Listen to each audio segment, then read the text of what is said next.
A gente vai direto para Brasília, porque o presidente do Senado, Rodrigo Pacheco, está dando uma entrevista coletiva nesse momento. Vamos ver.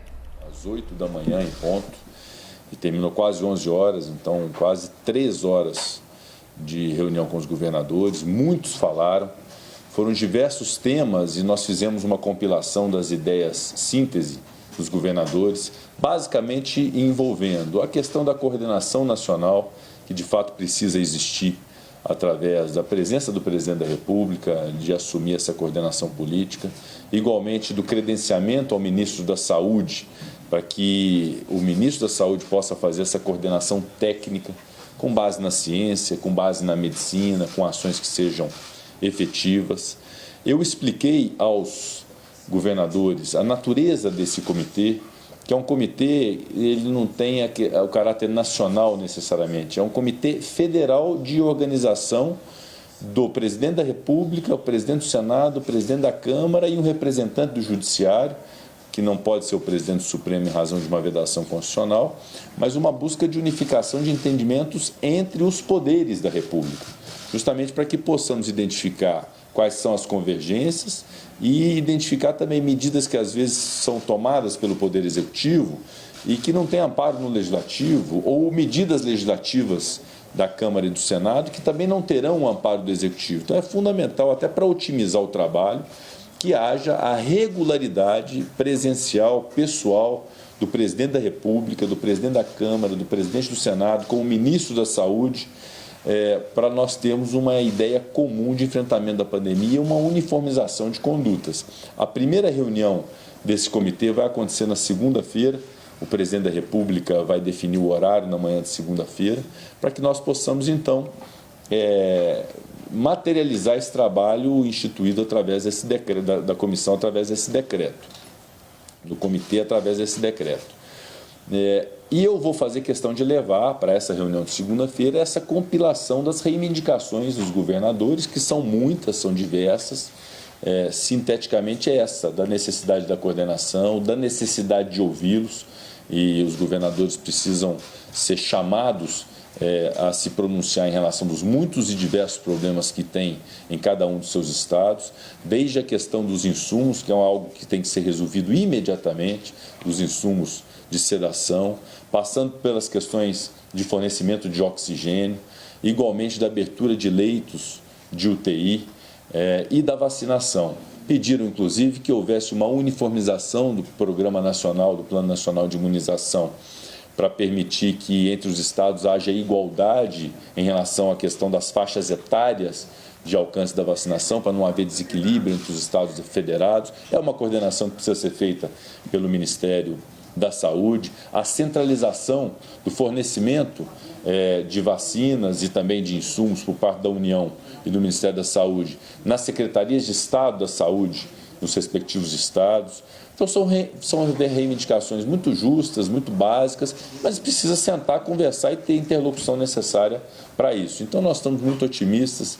Eu identifiquei por parte dos governadores uma enorme boa vontade, um grande espírito público, todos muito sensibilizados com esse momento que nós estamos vivendo, buscando alternativas, buscando realmente tentativas muito sinceras desse enfrentamento. Então, esse anseio geral dos governadores, ao mesmo tempo, os pontos que destacam nessa síntese que nós fizemos nessa reunião de hoje, eu farei questão de levar ao presidente da República para que cheguemos a um denominador comum nesse enfrentamento da pandemia. Presidente, a gente está ao vivo na Globo News. A gente gostaria de perguntar para o senhor o que foi que o presidente Jair Bolsonaro veio, agora de manhã, aqui na residência oficial, qual foi o questionamento dele, o que ele veio trazer? Ele procurou saber também algo em relação a essa reunião. Qual foi a conversa com o presidente, por favor? Hoje pela manhã, nós nos falamos por telefone, logo cedo, eram umas 5h30, 6 horas da manhã, e o presidente disse que gostaria de me fazer uma visita hoje, na residência oficial do Senado. Eu disse então que nós teríamos a reunião com os governadores às 8, como de fato fiz às 8, de 8 até 11, e logo que terminei a reunião com os governadores, o presidente me fez essa visita de cortesia à residência do Senado, e eu participei a ele de alguns pontos que os governadores já externaram, de reivindicações. Ele recebeu muito bem, com muita tranquilidade, esses pontos. Ajustamos a reunião do nosso comitê de enfrentamento da crise para segunda-feira, provavelmente no Palácio do Planalto. Tratamos de algumas questões que nós precisamos organizar para o depois da pandemia, muito embora o momento agora é de absoluta concentração de energia no enfrentamento da pandemia, vacinação em grande escala, aumento de leitos de UTI, salvar vidas, essa é a prioridade absoluta, mas logo na sequência nós precisamos tratar de reforma administrativa, de reforma tributária. Na verdade, tratar nós já trataremos, mas nós vamos ter que aprovar ao longo desse ano reforma administrativa, a reforma tributária. Então foi uma visita de cortesia, de uma discussão nacional que precisa ser enfrentada e uma sinalização muito positiva que nós estamos buscando ter um alinhamento com os governadores dos estados, com o governador do Distrito Federal, com o presidente da República, também uma relação muito amistosa com o presidente da Câmara, Arthur Lira. É isso que o Brasil precisa nesse momento, que é uma união, uma convergência. Não haverá convergência sobre tudo, mas é importante nós valorizarmos aquilo que nós convergimos e irmos para frente nisso. Aquilo que diverge, nós temos, eu costumo dizer isso, nós temos mecanismos próprios de solução de conflitos. Mas eu quero valorizar sempre a convergência. O que o Brasil precisa nesse instante é de união. O único caminho que nós temos é de união. E essa união será um grande exemplo para a sociedade brasileira, que nós estamos buscando ter a solução para o problema nacional que nós vivemos hoje. Presidente, os governadores também trataram questões mais econômicas, como a recomposição do orçamento, o auxílio emergencial, eles estão pedindo o valor de R$600. Como é que vocês chegaram nesse assunto? O que ficou decidido? Ou, enfim, Sim, há diversos temas de natureza econômica que os governadores reivindicam e com legitimidade, a questão da securitização, do pagamento de precatórios, a questão da abertura de leitos, de quem vai financiar isso. E a propósito disso, há um projeto muito interessante aprovado na Câmara e que nós pautaremos no Senado na próxima sessão, que é o projeto de lei 1010, salvo engano é esse o número, foi uma iniciativa do presidente Arthur Lira, para poder financiar leitos de UTI. Mas os governadores reivindicam ajuda aos estados, ajuda aos municípios, ajuda a segmentos que estão muito atingidos pela pandemia. Todas essas iniciativas já estão sendo trabalhadas, algumas já aprovadas, outras não, na Câmara e no Senado. Esse, por exemplo, a ajuda ao setor de produção de eventos, que são as pessoas que estão sofrendo muito, já foi aprovado na Câmara, nós vamos pautar semana que vem.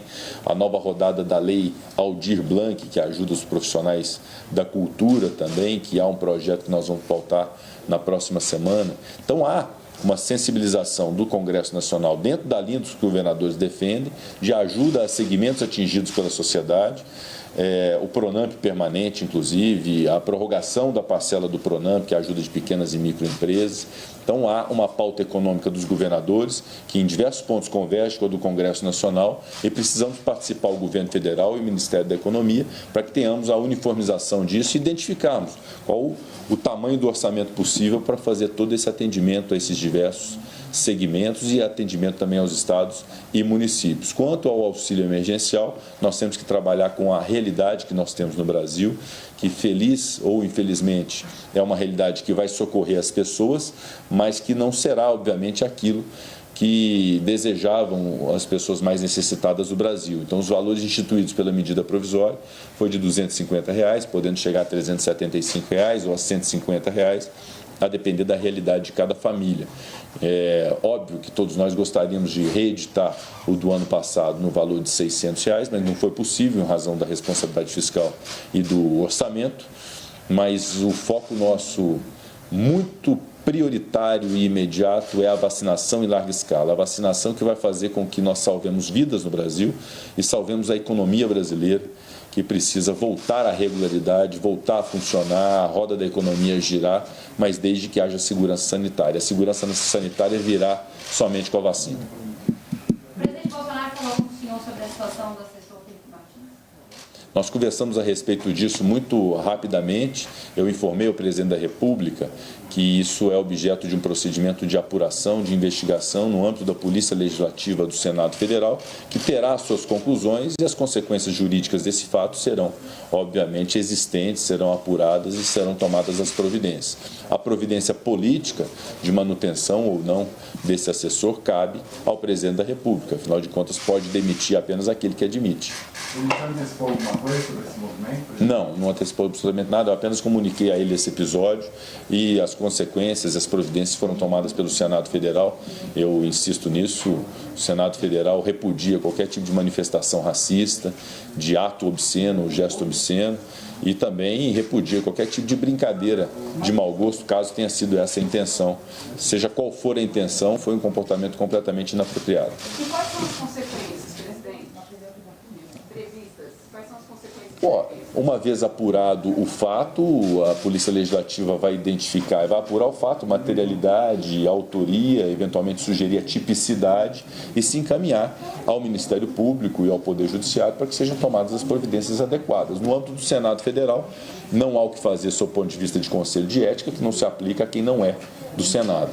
Mas as consequências jurídicas, em face dos órgãos de persecução criminal, obviamente poderão ser avaliadas, mas sempre respeitando devido processo legal, contraditório, ampla defesa, presunção de inocência, permitindo que se ouça o assessor para poder dar a sua versão. É isso que deve se pautar, nisso que deve se pautar o Estado Democrático de Direito, que se aplica a todo cidadão.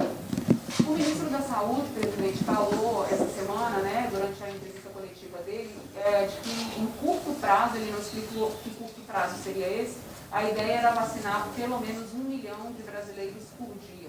Os governadores hoje falaram aí em até 2 milhões nessa reunião, foi o que alguns governadores informaram. Existe algum entendimento de que isso possa acontecer até meados de abril, de fato? Com o regramento legislativo que nós temos no Brasil hoje, que exige que se obedeça o Plano Nacional de Imunização, e nós concordamos com isso, é preciso ter uma organização e valorizar o Sistema Único de Saúde. E o Plano Nacional de Imunização, que é muito antigo, juntamente com esse plano de operacionalização em face da Covid, impõe que haja um regramento uniforme no Brasil, com a quantidade de vacinas que sejam concentradas no Sistema Único de Saúde para a distribuição. E pelo cronograma do Ministério da Saúde, em março, em tese, nós teríamos 39 milhões de doses, que depois foi reduzida para 25 milhões de doses. Nós estamos nos aproximando do final de março, poderemos ter no dia 31 de março ou no dia 1º de abril uma avaliação do que foi março, do que se conseguiu cumprir ou não do cronograma, mas pelo cronograma apresentado pelo Ministério da Saúde, considerando Fiocruz e Butantan, tanto de produção própria quanto de importação, mais os laboratórios privados que tiveram aquisição, inclusive a Pfizer, que não é ainda no mês de abril, que está uma previsão para setembro, é plenamente possível se atingir essa meta dita pelo Ministério da Saúde de 1 milhão de vacinados por dia. Nós temos muita expectativa nisso. O cronograma do Ministério da Saúde em relação ao que é a produção dessas duas instituições, Butantan e Fiocruz, das importações feitas por ambas, AstraZeneca e Sinovac, e das demais vacinas, é perfeitamente possível nós acreditarmos e confiarmos nessa informação de que a partir de abril nós tenhamos essa vacinação de 1 milhão de pessoas por dia. A saída do ministro Ernesto Araújo ajuda, presidente? Como é que está a situação dele no governo?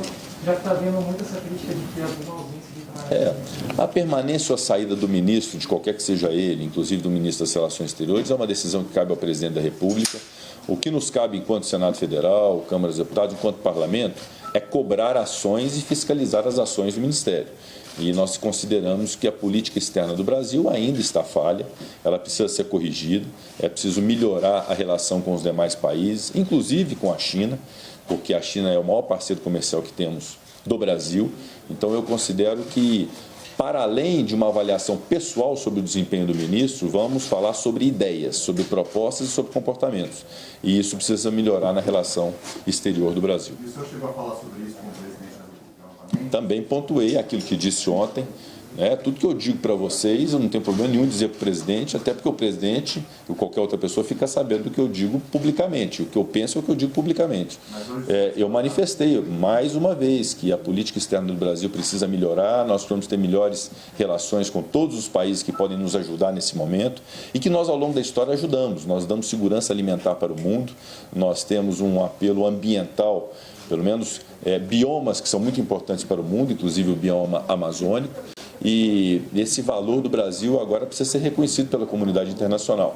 Não é por outra razão que o Senado fez aquele apelo internacional para a comunidade externa, para ajuda, não é por outra razão que eu encaminhei a presidente do Senado americano, que é a vice-presidente Kamala Harris, uma súplica de auxílio também em relação às vacinas, mas esse é um papel do Ministério das Relações Exteriores. Confiamos ao Ministério das Relações Exteriores essa política de melhora dessa relação com os demais países. Essa manifestação foi hoje, não é só para entender. Qual? Essa nova manifestação ao presidente que você falou foi hoje mesmo? Não, aquilo que eu disse ontem já para a imprensa em relação à minha posição contra o Ministério das Relações Exteriores, externei novamente ao presidente da República. E ele sinalizou alguma mudança? Não, apenas ouviu e vejamos o que pode ser feito. Na verdade, com o ministro A ou com o ministro B, o que importa é um ministério que funcione, e é isso que nós desejamos em relação ao Ministério das Relações Exteriores. Obrigado, viu?